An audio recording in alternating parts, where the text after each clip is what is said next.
Health Watch is presented by UMass Memorial Healthcare. Here, caring for you. Welcome to Health Watch, presented by UMass Memorial Healthcare. Today I'm here with optometrist Joanne Ding, and we're talking about diabetes and eye health. What is retinopathy, and why do so many patients with diabetes suffer from it? Diabetes is a very prevalent disease, especially a major problem now in the U.S. About 1/3 of diabetic patients will suffer from diabetic retinopathy.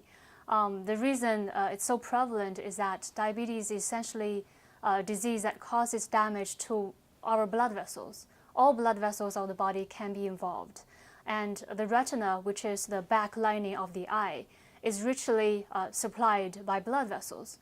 Therefore, if any blood vessels there are affected due to diabetes, there can be pathology or disease called diabetic retinopathy developing there. And this diabetic retinopathy, when it occurs, can cause damage to the eye and detrimental to the vision. Sometimes there will be fluid leaking in the back of the eye.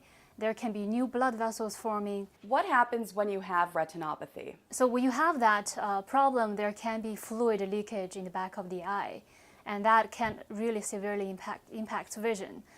There can also be bleeding in the back of the eye, as well as new blood vessel formation.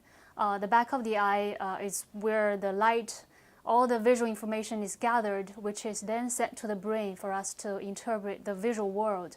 So if anything is happening in the back of the eye, the retina, by the damage to the blood vessels, then that can lead to loss of vision or impairment of vision. Is there a cure for diabetic retinopathy? Unfortunately, no, there's not a cure for now. But once a patient develops retinopathy, we can do a number of things. If it's mild, doctors would usually monitor and work with a primary care physician to keep their blood sugar, their blood pressure and blood cholesterol in check.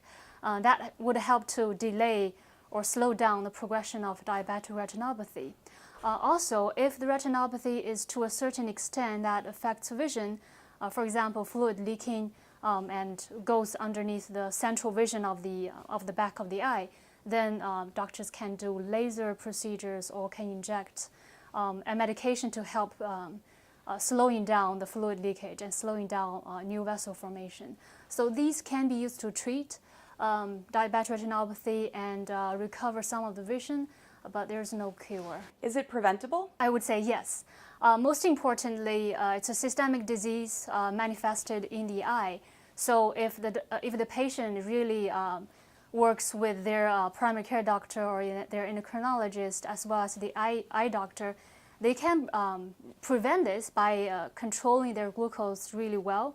And also the other risk factors for diabetic retinopathy include high blood cholesterol and high blood pressure. So those need to be in check as well. What type of doctor should a diabetic patient see for eye care? Two major types of eye doctors, one being ophthalmologists. They are medical doctors, and they treat all eye conditions, manage them, and do surgeries. Another type of eye doctor that patient can also see is optometrist. I'm an optometrist. Optometrists are not medical doctors, but they're eye care professionals. They undergo 4 years of postgraduate training specializing in eye care. So they're trained in everything about the eye, the vision, the health of the eye, including diabetes, glaucoma, and other things. They don't do surgeries, but they also treat diseases. At least once every year, they should have a diabetic eye exam to rule out any diabetic retinopathy or other diabetes-related eye disease conditions. If there is no retinopathy, everything is good, they can just go with annual exams. If there's any retinopathy, they need to be referred to specialists to treat and prevent further loss of vision.